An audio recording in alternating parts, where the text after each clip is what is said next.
This episode contains content that some listeners may find upsetting, so please do check the podcast description for more details. And as always, look after you. We had 4 sessions and they absolutely changed. They saved my life and changed my life. And I think the important bit is the change. Because I've saved my life a couple of times. You know, Scott saved my life in the caravan. A couple of times I've picked myself up and it's been fine. It's the changing of my life that was the important bit for me.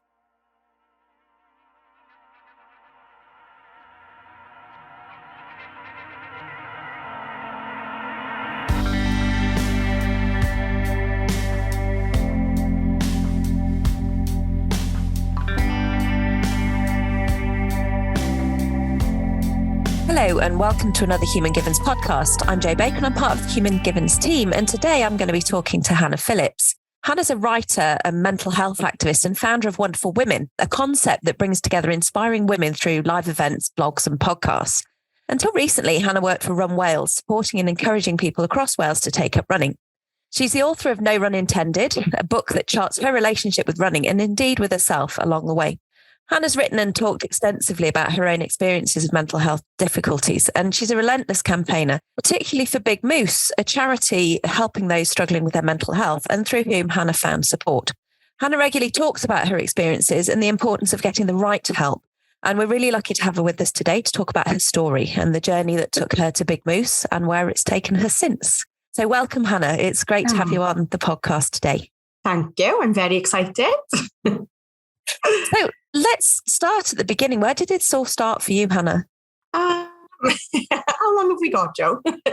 I think I've always suffered with my mental health. And I say suffered because, I've got a very different view of it now that I've come out the other end, so to speak. But I was a troubled child, I'd say. Like, I didn't sleep as a kid at all. And I was dragged back and forth to the doctors, the clinics, and I just wouldn't sleep. I didn't sleep until I had severe bronchitis when I was 15, and then I sort of caved into it.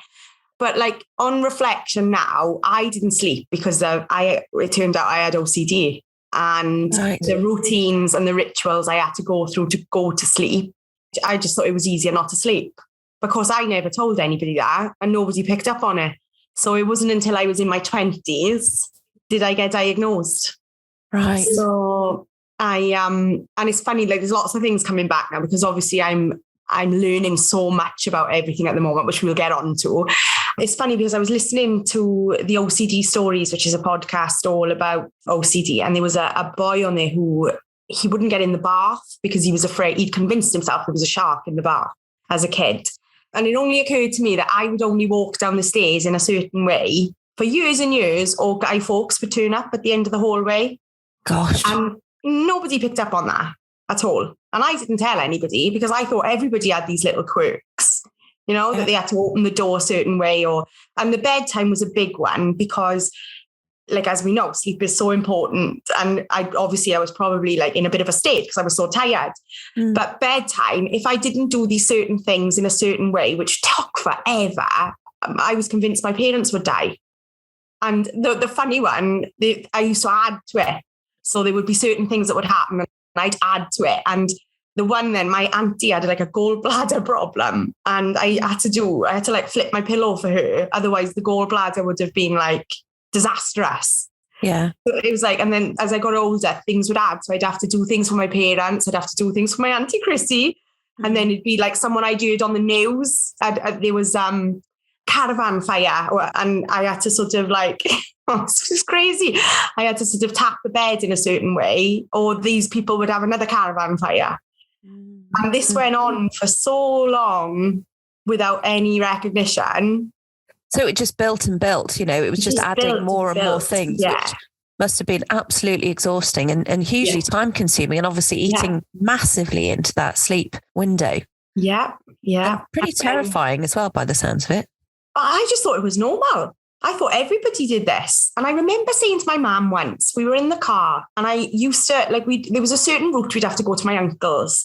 And I used to pretend that there were monkeys on each lamppost and they'd have to twist round, flip around each lamppost and jump to the next one. And if they didn't do it on that stretch of road, something terrible was going to happen at my uncle's. And I remember saying to my mum about this. This was the only time I spoke about it. And my mum said to me, oh, when I was a kid, I used to think that there was blades at the side of the car and it would cut the grass. So I just assumed, I put that into my sort of like pocket and thought, well, no, everybody does these things. Yeah. So, I mean, my mum has got her own mental health issues, so she might have undiagnosed OCD there somewhere. But it's a funny old thing. So you lived with this from quite an early age. Can you remember when that first started? No, I have no memory of when it started. So I must have been very young. I think my mum started taking me to the doctors with sleep about 4. And then it must have been about 4 because I remember they pinned all my hopes on me going to primary school, from nursery to primary school. I'll tire her out and she'd sleep. And it didn't. Didn't. I went without sleep for so long. It's quite frightening. So the impact of many years of short sleeping and of having these constant controlling thoughts in your head from OCD, taking right up into your adolescent years, how did that impact you during your teenage years? Adolescence was a really very difficult time for me. So my mum was sectioned the day before my 13th birthday. And I remember she'd suffered all her life and she'd been in and out of the hospital. But the one before my 13th birthday was quite significant. She was in for a really long time. My dad, he's passed away now, but he was pretty useless, to be fair. And that period of I think it was 6 months she was in for. And it just changed everything, absolutely everything. And that's when I think the cracks started to become deeper. So it wasn't just the tapping and things then. So I remember really disliking myself after that for a really, really long time. And then when I got to about 15, 16, I started drinking. Okay. And then that was probably another era of chaos. So what I thought, looking back, was probably, I'm from the Southeast Valleys. We all drink an awful lot. It's a massive part of our culture. And what I saw and believed was a normal drinking, a normal alcohol relationship really wasn't. And it's only now I'm sort of coming to terms with all that, because I'd drink with the girls like we all did. I would never know when to stop. I was always the last one out, and I was always the last one out and the first one out the next day. But I would go home and hurt myself a lot of the time. And then that started creeping in then when I wasn't drinking. I remember coming home from school, and this is, we were young, like A-levels. And there'd be no one in the house because my dad was an absolute, it's really quite humorous to look back because he was an absolute idiot. He was like a small time criminal really when we look back. It seemed harmless at the time. But I'd go back and often the house would be empty because he had been arrested or whatnot. The house would have been raided and my mum would have been goodness knows where. And I used to come home and I remember being in my uniform and cutting my arms. And again, I thought I was massively seeking attention. And I thought that was what I was trying to do. And then I was more mortified that was happening. And nobody knew that. I covered my arms for years and years and years, and my legs. My legs have got like some really nasty scars. And because I remember trying to rationalize with myself, I was like, it can't be an attention thing because you would show people. I was mortified. Every time I did it, I was absolutely mortified and just couldn't get to grips. And it was only when I did, and I know I'm probably spoiler alert here, but it was only when I came on the self-harm module with Human Givens did I realise the significance of what had gone on. It was a massive life-changing moment for me then, understanding what had gone on. So how did that, obviously, you went through a really disrupted time in your childhood and your adolescence and had a number of different challenges, as your whole family did at that time. But the impact on you was, exacerbating the OCD behavior, increased alcohol consumption and ultimately leading to self-harm, which, as I understand, became quite embedded within your way of life and an embedded coping mechanism for you. So is that something that I know when you came on the self-harm training last year, you said that it was a day that had really shifted something for you. How did that reframe all of that experience for you? I think with all of it, and again, spoiler alert, I had to have some therapy. And this is why I'm a massive advocate for human givens, because I had some human givens therapy. And when we unpicked it all, I've just been so unkind to myself. So horrible. I wouldn't treat my worst enemy like I've treated myself. And it was a massive thing to come to terms with. And then when I really, when I was sat there listening to why people hurt themselves, and there's still a massive stigma that it is, angry teenagers that slice their skin and things. And I mean, this went on, I was with Scott. So I was, just before we got married, was probably the last time I hurt myself. This isn't, it's never an attention thing. Never, ever. And I think it's quite frightening that that's what we've been led to believe. All right, perhaps people do cut and show themselves, which again is it's another level, but it's never for attention, or it might be for attention because it's not being, these needs not being met. And it's absolutely as simple as that. And we always say, don't we, that, all behavior is an attempt to get needs met. It's about looking at what needs are not being met. So if we go back to obviously a huge amount of impact on your life, how did you reach the point where you knew that you needed to get some help? So it's obviously been a really turbulent journey, and we've missed quite a big bit out with, we had a couple of miscarriages, and that all added to the fun of the mental health. And in the summer of 2021, it was the May that I stopped drinking. And I think, and I'm really keen to just keep spreading this message, I stopped drinking and immediately thought my life was going to be amazing. And it really wasn't, because what they don't tell you about when you stop drinking is that you've got to sit with absolutely everything you've been numbing. So I've been numbing this for well over 20 years, and all of a sudden that coping mechanism is completely gone. I went through probably one of the most vulnerable, horrible times of my life. So I stopped drinking in the May, and I was absolutely adamant that was the last time, because I couldn't do it to my girls. I've got these 3 lovely, beautiful, perfect little girls, and they didn't deserve a mum who was only half there. And again, it's really important to say everybody's relationship with alcohol is very different. There's no one path the same. I'm all for the wine culture with mums. If some mums need to come home and have a glass of wine, I totally get that. I wasn't just having one glass of wine, no. I was having an awful lot of wine. And then it continued. And then I'd want to kill myself. So I stopped drinking in the May. And then by the July, I was just dealing without even knowing really, with so much trauma and hurt and discomfort that I thought I have got nowhere else to turn.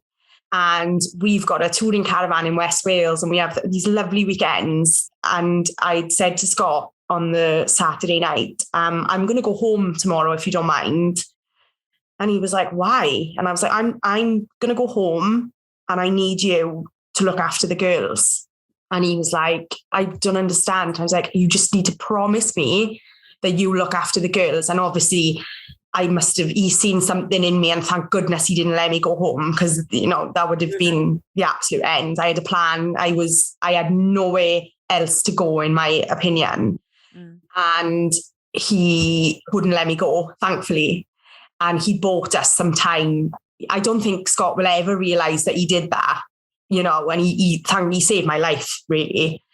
And then about a week later, I walked into Big Moose. So Big Moose is a cafe in Cardiff that are aiming to leave the world in a better place. So I've been on and off working with them for years, because they have this massive running community. They've got these lovely white and orange spotty tops, and wherever there's a race, you'll see hundreds of these people fundraising for Big Moose. So I've known Jeff and Chloe, who were the father-daughter team behind the cafe, for a really long time now. And I walked into a meeting with Jeff, and they're really intuitive people, and you can't buy that. And I'd said something really flippant, like, I wish we could have therapy. I wish we were like Americans, because Americans have therapists and nail technicians, and it's the most natural thing in the world. I remember Jeff asking me, was I okay? And I was like, yeah, I am absolutely fine. I am swimmingly good, sort of thing.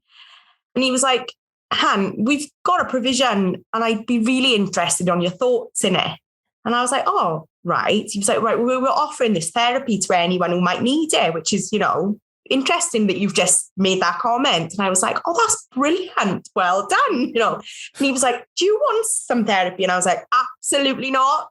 No way. You use that on people who need it, And he sold it to me in a way. He was like, well, listen, even though you don't need it, it'd be really beneficial for me if you could have some therapy and then we can talk about the provision and what needs to be done. Because I know you're a massive mental health advocate and things like this. And I was like, oh yeah, I can do that. That's no problem. So a couple of days later, I think it was like 2 days later, Graham, who's a human given therapist, called me and I went in the garden to speak to him and I just broke down.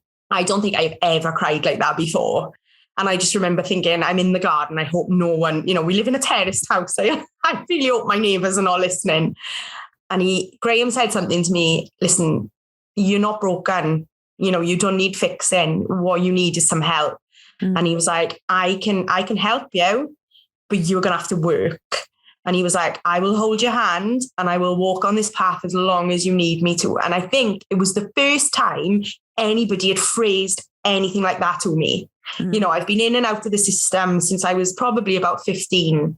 And not once has anybody said that to me, that, I'm going to come with you, but you were going to have to do the work. I've gone to the doctor. I remember going to the doctors once and saying, I think I'm going to kill myself. And he told me I should take up exercise. And I was like, I run marathons. I already do this. I run 4 times a week, big distances, and it's not enough.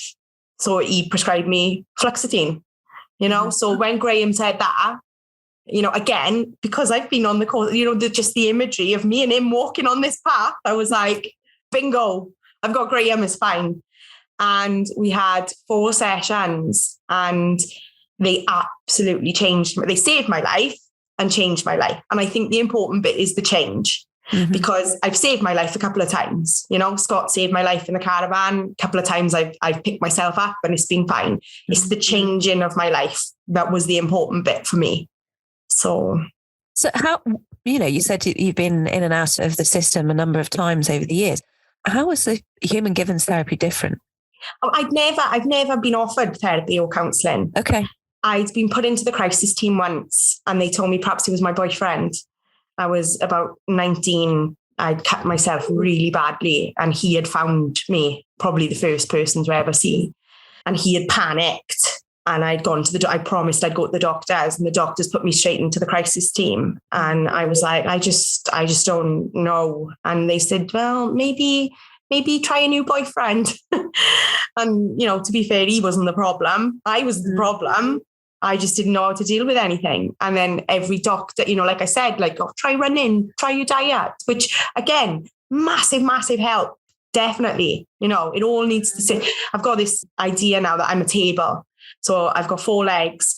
One is water, one is movement, one is sleep, one is food. And all those legs need to be okay for me to hold anything on that table. So I get that these pillars need to be strong, but it's not always enough.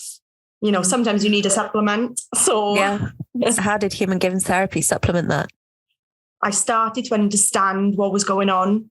I started to work out what needs weren't being met. I started to understand what was sort of trauma that was still playing a significant part in who I was today to who I thought I was, and we just unpicked everything. And one of the most useful things he said to me, well, he said 2 things. First of all, he said, people like you sometimes need to borrow a brain like mine just to untangle some stuff. And I was like, oh my God, thank you so much. I'm so grateful for your brain.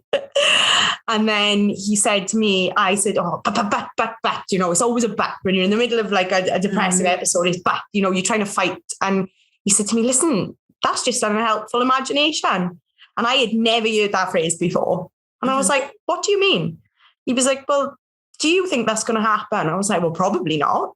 And he was like, exactly. That's unhelpful imagination that's making your body, tense up, get into anxiety. And he was like, it's fine. And Graham's South African and laid back as well. So I was like, and I'm like, and he's like, Hannah, it's just unhelpful imagination. And I was like, oh my God, If someone had told me that at 17, things would have been very different. So it's just the education around it all. You know, I and we as a society, as a species, and we overcomplicate it massively. You know, and that's not to say that there's answers for everything, because there's certainly not. But there's a lot of research backed up in why, you might be behaving in that way, or you might be feeling that way. And I think the minute I started learning, I think I said to you, or it might have been Gareth, I just feel every time I learn something human givens wise, that my brain has been sliced open and cleansed and put back in. And it's like, right, okay, yeah, that makes so much sense. I think it's that understanding, isn't it, to help to, the human givens organising idea to help to make sense of our own experiences and our own thought processes. And I think when we understand that we have these incredible resources that we were born with, but we also have the ability to misuse those resources as well, which is obviously what Graham was talking about there. And as I said, all behaviour is an attempt to get needs met. But if we're misusing the resources to get those needs met, because we don't know how to use those resources in a healthy way, then we can become mentally unwell. And I think through human givens therapy, that's an absolutely key part of the model and of the approach is that educational part. And, obviously, as you said, Gareth and I, work a lot in education, and we do view therapy as an extension of that learning space. Massively. And that self-development as well. I just kept saying, after the first couple I did online of the courses, I just kept saying, I just think everybody needs a bit of this. Even if you're really well, everybody needs these basic.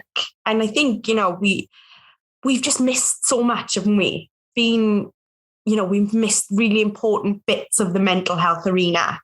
And I think, if you've just got this basic understanding, little things, and I'll think, right, what are you doing now, Han? What are you trying to achieve here? Why have you done it in this way? And it's just picking apart. And I think, again, a massive part of it is slowing down. I think we all need to slow down. And, that's a huge thing. Our society now we're not designed for the speed that our lives go. Absolutely not. No. And I think, if you've got that, especially me, I'm a quick bit, everything's done quickly. I'm reactive. So I've made bad decisions. My head has gone one way before my heart has gone there. And I think we need to take that time to sort of think, right, okay, this isn't about you. This is, the wider thing, or this is about you and you need to do it this way. And, it's just, education is huge, isn't it? Absolutely. Absolutely. So, and, if you don't mind me asking in this much detail, how did the human givens therapist help with the OCD behaviours and the thoughts? I think a lot of it was the unhelpful, I cannot express. And I wish I could remember how it was, because he said, and I wish I could remember the example that I said. And when he said to me, that's just really unhelpful imagination. So sometimes when it spirals, because it still spirals, there's still little bits of it there. I've just got the strength now to rein it in, to harness it in and say, right, whoa, now this isn't Hannah, this is the OCD. And I think, learning about it again, it will attack your, so the big thing is my children, So the other day I was fixated on the middle one being poorly. I thought seriously poorly, to the point where I thought, right, she's going to die. She's going to die. And they start, and it snowballs then, and it gets bigger and bigger. And before you know it, hearts go in. And I was like, you have got no evidence here that this kid is even poorly. What are you doing? Why are you doing this? Where's he come from? And it turned out I just had too much work on. I was so overwhelmed in that area that it attacked that bit. And then I was useless in everything. Yeah. So you're able to separate out the OCD from yourself. So this is the OCD over here. This is not Hannah. And that gives you enough space to be able to go, okay, check out what's going on. What needs are not being met well for me, and almost do an emotional needs audit on yourself really in that moment to go, okay, is my table balanced? Is my physical table balanced, and is my emotional table balanced? And if not, can I see what area that is, and what do I need to do to create some space so that we can find that balance? Is that right? Yeah. spot on. Yeah. You were good. So. And it was interesting what you were saying about when you made the decision to stop drinking. And I think it's something that we are seeing more and more, thankfully, in society, as people choosing either to really cut down or just to stop. And in universities, we certainly see less people coming through drinking, certainly not in the same way that people were a decade or 2 decades ago. I think there is a cultural shift perhaps around alcohol. So when you got to that point, and this was interesting to me because I have some family members who've gone through a similar process, and actually the work came was, they were told you go to rehab to get sober, and then you have to sort the stuff out because actually the alcohol's not the problem. Yeah. And the realization that actually the work begins when the effect of the alcohol is stopped, or the drugs or whatever it is really tough one for people to get through. So having the support there, if you are making that step, having the support there around that to scaffold you through that journey, I think is so important, isn't it? When I look back now, I remember we went down to Ogmore, which is a beach not far from here, on the weekend and I think I must have been like 10 days sober, which was massive. I drank. I would never have gone 10 days. I would never have gone the weekend, definitely. So 10 days was massive. And I remember saying to Scott, take a picture of me on the beach, because I felt so different. And I felt like poorly. I felt like I should have been in hospital. Mm-hmm. And this is when I talk about the vulnerability of it, when you're a kid and you lie on the sofa when you were ill and, people would bring you Lucozade and you'd watch daytime TV and think you were like, oh my God, this is way too grown up for me. That's what I felt like I needed. Mm-hmm. I felt like I couldn't understand why nobody else could see how poorly I was. Mm-hmm. And I've got this photo of me in Ogmore, and I think it must have been 9 days in, because at one point I was putting pictures and then writing the on the camera 9 days. And I remember thinking, oh my God, you even look different. It's I think it's really underestimated how horrible, people relapse. It's not the alcohol, it's definitely, or the drug or the whatever. It's because you're just dealing with all this stuff that you've never, ever even thought about before. And it's horrible. It's horrible. And I remember reading something about willpower, that you'd have to train your willpower like you would train a muscle. So every day I would envision my willpower as a muscle, and I would think, right, you're going to lift something with that today. And it's just such a strange time that's not talked about at all. You talk about people giving up, and then you talk about how great their life is after. And I remember getting to about 3 months in as well and crying, because my friend Jimmy Watkins, he's sober and he's about a year in front of me. And I remember seeing it on his Instagram. He was like, great things just happen now because I'm sober. And I remember crying to Scott going, but good things happen to Jimmy and they're not happening to me, because it was just so horrid. So, it passes. And once it passes, it's brilliant. But goodness me. And I think, you've just given an amazing example. One of the things that we talk about in Human Givens are the maxims or principles of psychology. And one of them is that your imagination is stronger than your will. So the imagination is always going to win out over willpower. Yeah. Our willpower is actually really quite weak. So when you were using your imagination to metaphorically strengthen that willpower, it was harnessing the power of the imagination over the willpower. I think you have to give your imagination something to do as well, don't you? Absolutely. Your imagination needs to be entertained all the time. Mm-hmm. And of course, when you've got a glass in your hand that's full of wine that sort of dulls that imagination, you're fixing the problem. So you need, and this is where everything's been sort of brilliant time that I started writing again and that I started running again properly. And, because I couldn't run like I used to, because I was just hungover all the time, but your imagination definitely needs entertainment. I felt once we passed the vulnerable side, it was like being a kid again. So we'd be on the beach and I think I don't see the point in this because I'm not drinking. All my friends were having a glass of wine because they could have one glass of wine, They were necking a bottle and then going back to the caravan and drinking cans of gin or whatever. Mm-hmm. And I remember thinking, you have to start seeing the joy in things again. You have to think like a child, because I'd look at my little girl, like she was 6, 7 at the time, and she'd be just whooping with joy on the beach because it's such a joyful experience. And so I started to think, right, what would you do if you were a kid? This would be a playground now. So start thinking, and so I started having fun again, which was, really alien, because I'd been in a rugby club since I was 15. So drinking Guinness. Yeah. So it kind of released that creativity as well, I guess, and enabled you to refine your writing. And is that where Wonderful Woman came from as well? So Wonderful Women is a funny thing. So it's all bigmoose related again. I'm so grateful I walked through those doors that day, A, because they saved my life, and B, because it changed my life. And bigmoose were running things. There's a girl called Kelly Powlin, who is a fantastic woman, who runs an event called Fierce Femmes in Cardiff, where 3 phenomenal women get up and speak about their businesses, about their lives. And it's really empowering and it's fantastic. And every time I leave there and I'm coming up the A470, I think, I wish we had this in the valleys. I really wish, because I am surrounded by incredible women that may not have an Instagram platform, that may not have a 75,000 turnover a month, And my first gut reaction was like, I'm going to ask Kelly to bring this to Merthyr, because I think Merthyr needs it. And then my next one was like, sometimes you have to be the change.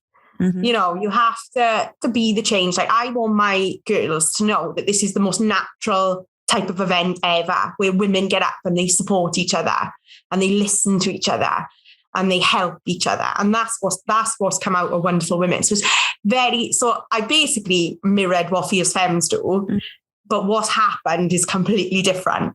It's so wholesome. And there's women helping each other, and there's been loads of brilliant work. We're 6 months in March now, and the stuff that's coming out of it is just incredible. I wish we could bottle it. So we did a survey this time. So we asked the women how they felt when they came in, how they felt halfway through, and did they leave feeling empowered? And the feedback was amazing. It was like, the words were like beautiful. They were like, I've got a new energy. I'm really empowered. All these like amazing things. So it's not just my perception now, which makes me feel a lot better, because I was just banging on about these events going, oh my God, they're brilliant. I wish we could bottle it. So we've got these events running, and we're hoping it'll we'll have like a mentoring system. So these incredible women who are, changing the world slowly and surely, are going to be able to help other people change the world slowly and surely. Absolutely. So an amazing, sense of community and connection there within that group. Yeah. If you bring it back, it meets all of my needs. All of your needs. That's exactly what I was just going to say. That so much meaning and purpose there, Hannah. But it's interesting, because I think it was Johan Hari who said that the opposite of addiction is not sobriety, it's connection. Oh, I like that. And I think that's something when, you're, as you said, you're blocking things off, you're losing that connection, aren't you? So to be able to bring that connection back into your life in a massive way, and the platforms that you do that on are incredible. You've mentioned running a few times. How does running help? Running is, for me, so I've done a lot of work on this as well, because obviously I started running initially for weight loss. We'd been in Cardiff and I mistook my reflection for someone else's on a night out, someone who was a little bit heavier than me. And I was like, oh God, I'm going to have to do something. So I'm going to start running. So I set out to run the entirety of Merthyr Tydfil one night. And obviously that didn't work very well, because A, I went in Scots Balaclava and the police picked me up. And B, obviously I hadn't moved since PE in like 1996. So, I was never ever going to do more than probably 20 meters. And so the weight loss drew me in. And then I say it clicked. It never actually clicked. I don't enjoy running in the sense of, I think, right, I can't wait for this. It's hard work, it doesn't come naturally to me. But what it is a really safe space. It's a safe space. And my head goes, like many of us, 1,000 miles an hour all the time. When I'm running, I've got nothing, literally nothing. I tried to listen to an audiobook the other day running, and I couldn't, because it just wouldn't go in. No, it's really interesting. So I can't either. And I always think, I should be listening to this. Like, no, when I'm running, I can't. Yeah. No. Yeah. So it's a really safe space, It's quite meditative for me, I suppose. Is that the word? Meditation. Yes, meditation. That'll do. That'll do. I suppose the rhythm of it, the process of it. Mm-hmm. I literally, because I was thinking the other day, I was like, you've got nothing in your brain at the moment, apart from this, that you've got nothing in your brain. For a long time, I used to say, I work all my problems out. I don't do anything. It's literally, however far I'm running, there is nothing in there. It's so important for me. Just gives you that, takes you offline a little bit, gives you that space. Yeah. Because I'm obviously I'm a massive Instagram fan. I'm a massive social media fan, but you will never find me taking pictures mid-run. You will never find me online when I'm running. You will never, you never get me on the phone. You will straight after. I check in straight away because otherwise it didn't happen. But you will never, ever find me doing that. And, I really sort of admire the influencers who can run with their phone and talk about it all the time. I can't do that. And I wouldn't want to do that because it loses its sacredness for me then. So again, something that's meeting, your physical need for movement and daylight and all of that, as well as a huge amount of emotional needs as well. I know. I've made it sound a bit easy because, and this is what well people do all the time. And this is why I think poorly people get missed, because I've made it sound easy. And it's not easy. Getting up for a run is not easy. It's hard work. And I never want to go, know. Hannah, after the police chase through Merthyr Tydfil, how did you get into running from then? Did you do a slow process? Yes, no. I signed up for Cardiff Half straight away. Okay. I had no concept of distance or anything like that, but I'd seen a girl I went to school with had done the Cardiff Half, and I was like, she was on the PE bench more than me. If she can do it, I'm definitely all right. And then we got married in the July, and that was the October. And then I'd run Cardiff Half, and I was like, oh my God, that was great. I love that. Can we try for a baby? So we started trying for a baby, and it didn't work out how I wanted it to. And we had a couple of miscarriages, which are horrific things to go through, especially when you've got, well, there's no especially to it. They're just horrific things to go through. And we managed to get pregnant after some intervention from a Chinese doctor, firstly, who used to give me acupuncture and beat me up, basically. And some metformin, which is a diabetic drug. And then we had Blossom, and she was this absolutely perfect little dark curly haired baby, and everything was great. And then I got pregnant again, and we had a really nasty miscarriage, which saw me hospitalized. And I remember thinking, you've got everything you want.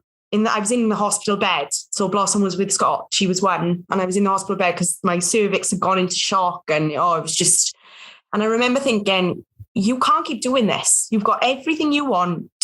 You don't need another baby. This is, So I was like, what am I going to do? So I was like, I know, I'll run a marathon. So I applied to run for Bliss that night in the hospital bed on my phone. And they asked me how I was going to raise the money. And I was like, I know, I'll write a book. I'll write a book so all my family and friends can buy it. And then they'll read it. And at the end, I'm going to say, look, you've paid like 99p for this. Please sponsor me. So I thought, at least like if 10 of my friends read it and give me a tenner, we're already 100 quid up. So that's what I'm going to do. So I applied that night, told them this fundraising idea. And I heard a couple of days later then they were like, oh my God, we love this idea. And I was like, now we've got to run a marathon and we've got to write a book. But I was like, at least I'd be too tired to have sex then. So we can't get pregnant again. So that was literally the whole thinking process behind it all. And I wrote the book and I ran the marathon. And then I got my job with Run Wales, and it's just been running ever since. So, because I was really desperate for everybody to run. I was, when same as like when you become a non-drinker and you're like, don't drink, it's bad. Yeah. And I've just become one of those really annoying people now. But when you run, I just wanted everybody to have a little bit of that, however a lot. And I'm still a massive, massive advocate for that. So I think your role really took you out encouraging people into running, people who'd never thought, or people who were, running's not for me. I'm not somebody who runs, which I think is where a lot of us, I was never somebody who ran at school. I didn't start running until after I'd had my first baby. And, I was, it takes courage, I think, to run. If you've been the person on the bench in PE. And so that's been your role, really, is to go out and really encourage and inspire people with some self-belief that they can do it, and they don't have to run marathons. They can just run. Absolutely not. For absolute fun of it. Yeah. And I think until the day I die, I've just given my notice in with Run Wales, and it's been an incredible 6 years. But I do think till the day I die, I will always carve out safe spaces for women, especially to run. Mm-hmm. It's so important. If everybody ran, the world would be a much better place. So I will always fly that flag. I will always champion that, whatever role I'm in. So really important. So happily, you did go on to have another 2 amazing, gorgeous little girls. Couldn't stop us. And so what's next for you then, Hannah? You said you've recently handed in your notice with Run Wales, and have we got something else on the card? I'm hoping I blame fierce femmes and things like this. So I've been sat around with all these incredible women, taking their own path. And I just thought, I think my role has been fantastic. The organisation have been brilliant. Welsh Athletics are fantastic. They've really held my hand through some terrible times. They let me have free rein with a lot of my ideas. But I just feel like I can probably do more good without the restraints of actual employment. So I think I'm obviously doing the Human Givens diploma. You are? With the view to be a psychotherapist at the very end. But I think I'm going to go into some mentoring at the moment. But I don't like that word. So I'm thinking, I called myself a change maker yesterday. Yesterday, I was like, I'm going to call myself a change maker. So when I walk into a room and someone says to me, what do you do? I'm going to go, I'm a change maker. And they're all going to hate me, but I'm going to feel really powerful. So. And I think that's a really good starting point. And it's something that you'll hear Human Givens therapists say quite a bit, and indeed something you may learn on the language skills, that it's always a good day for a change. Yeah, always. And when I scraped everything back, I was like, that's what I want to do. I want to change things. I want to change things so my girls have an easier time, have a better time than I did, and I think that's my duty, that's my responsibility, my duty, and I'm pretty sure it's my purpose. So I'm really proud of myself. I think it's a really brave move what I've done in the last couple of weeks, because it could all fall flat on its bum. But hopefully in a couple of years, I would have made some, radical differences, hopefully. And I think, that's something that you're already doing, Hannah, isn't it really? The platforms that you share your story on and the events that you are involved in and that you organise, and you share your story with such raw honesty and in such an authentic way. And you've no doubt helped so many people already. And I know that somebody has been in touch, haven't they, to say. Yeah. I had a message a couple of days ago of someone saying, you won't know this, but in January you saved my life. And it makes it worth it, because sometimes I press publish and I want to curl up on the floor and hide. But I also never, ever want anyone to feel like they're the only one, because I did for so long, and I might not have been here if someone hadn't worked that out, And because someone said to me a couple of weeks ago, oh, you're very close to the mark sometimes. And I was like, right. And she was like, I can't read some of your things because I feel really uncomfortable. And I was like, are you all right? And she was like, no, not really. And I had to spend 20 minutes then sort of referring her into Bigmoose, because, and she just needed that. She just needed that reassurance, So she needed to challenge me first, which was a bit uncomfortable, but it makes it all worth it. And I think I will do it till I die, because the thought of my little girl feeling like I did, it must not happen. It'll never happen. So. And the work that you do to break down the stigma around talking about mental health, I think, is invaluable, really, and something that's much needed. As you said, you spent a first half of your life in silence on it. It didn't get shared. It wasn't seen. It was an invisible illness. Hopefully breaking down these barriers to being able to talk about it will increase people's access to really valuable help like you've received. Yeah. Hopefully. We're coming towards the end of the time that we have, Hannah. Was there anything else that you wanted to add today? I don't think so. I think if anyone takes anything away from this, I think we had a brief conversation a couple of days ago when we were talking about this, that I've made the full circle journey now, and I'm on the sort of metaphorical train to becoming a psychotherapist. And I said to you, one of my biggest fears was that I didn't think I'd have the capacity. And a lot of people were quite concerned that I wouldn't be up to the job sort of thing. And if anyone takes anything away from this again, I just think you've got to back yourself, firstly, which has been one of the biggest learning curves of the last couple of years. That there's only you to back yourself. You back yourself as far as you want to. And don't be afraid. I spoke to John Hawker when I was deciding to come on to the diploma, and he said to me, some of the best therapists out there are the ones with battle scars. And I think that's really important for people to hear that.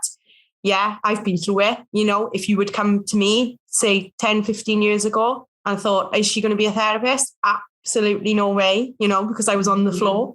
Mm-hmm. And I think if anyone takes, there's hope there's massive hope. And absolutely, Hannah. And I think, the key thing to all of that is having that self-awareness and the knowledge that you are now in a place where you do feel well, and that humility to know that we're humans and that we can all be vulnerable. And it's about knowing when to take that step back if we are struggling. Absolutely. The humility to know when to take that step back, and the self-awareness really of where we are with ourselves. But you're absolutely an advocate and a great example of, somebody with their battle scars, as John Hawker said, being able to come through and make those changes for yourself and for others of you as well. And it's possible. It's possible. So I think that's important. That's what I'd like to end on. Okay. Well, Hannah, thank you so much for sharing your story. You really are an inspiration to many. And we are really pleased that you've decided to start your training through Human Givens College, and looking forward to having you on the diploma. So you can find out more about bigmoose and the brilliant work that you do in the link in the podcast description. And if you would like to explore the Human Givens approach and the training that we offer, you can find out more by visiting our website. The link for that is also in the podcast description. So thank you again, Hannah, so much for talking to us today. We very much look forward to, seeing your journey in the future. And thank you too for our listeners for tuning in. Until next time, goodbye. If you've been affected by any of the issues in this podcast and would like to work with a Human Givens therapist, then the link to the register can be found in the podcast description, along with some trusted organisations, charities or helplines that may also be able to assist you or a loved one.